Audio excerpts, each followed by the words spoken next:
ప్రతి పేదవాడికి ఇల్లు ఇచ్చిన తర్వాతనే మళ్లీ ఓట్లు అడగటానికి ప్రజల వద్దకు వస్తానని రాష్ట్ర రెవెన్యూ, గృహ నిర్మాణ, సమాచార మరియు పౌర సంబంధాల శాఖ మంత్రి పొంగులేటి శ్రీనివాసరెడ్డి అన్నారు.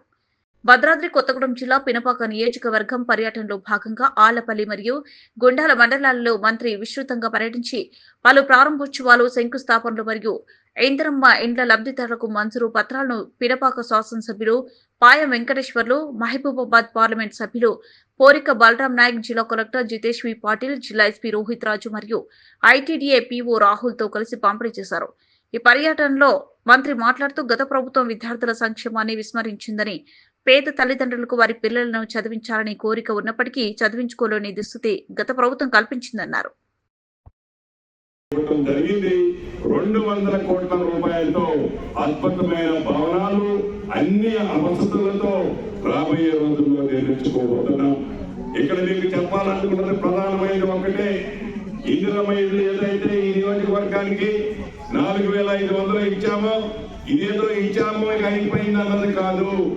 ఇది మొదలే మొదటి విడితే ఇస్తున్నాము. విడతల వారీగా ఇంకా 3 సార్లు ఇస్తాము. ప్రతి పేదవాళ్ళు అర్హులైన ప్రతి వారికి ఇందిరమ్మ ఇల్లు వస్తది అనేది ఆ శాఖ మంత్రిగా మరొకసారి మీ అందరికీ తెలుపుతూ, ఎలా అయితే పాయం వెంకటేశ్వర గారిని అసెంబ్లీ ఎన్నికల్లో మీరు దీవించారో, రాబోయే ఎన్నికలు వచ్చిన మంచి దీవెనలు మీ ఇందిరమ్మ ప్రభుత్వానికి ఉండాలి అని మనస్ఫూర్తిగా కోరుకుంటూ మీ అందరి దగ్గర సెలవు.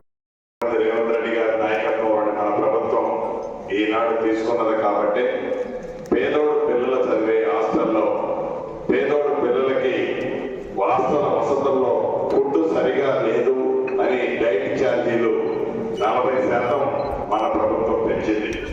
అంతేకాదు, ముఖ్యంగా చిన్నారి బాలికలకి చాలని కాస్మెటిక్ ఛార్జీలు ఆనాటి ఆ ప్రభుత్వం ఇచ్చేది. తల్లిదండ్రులు కూలీ నాలి పని చేసుకుంటా పిల్లల్ని చదివించాలనే తాపత్రయం ఉంది, కానీ ఆర్థిక సహకారం, ఆర్థిక పరిస్థితి బాగలేని కారణంగా ఆ చిన్నారి బాలికలకి ఆ కుటుంబం నుంచి ఆర్థికంగా సపోర్ట్ ఎక్కువ వచ్చేది కాదు. అది గమనించి మన ఇందిరమ్మ ప్రభుత్వంలో గౌరవ ముఖ్యమంత్రి రేవంత్ రెడ్డి గారు 200% కాస్మెటిక్ ఛార్జీలు పెంచిన ప్రభుత్వం మన ఇందిరమ్మ ప్రభుత్వం. పిల్లలు గట్టిగా కష్టపడ్డారు. ఎందుకంటే ఆనాడు కాస్మెటిక్ ఛార్జీలకి మీకు ఇచ్చే డబ్బులు సరిపోకపోతే అమ్మా నాయన చాలా ఇబ్బందులు పడ్డ రోజులు ఉన్నాయి.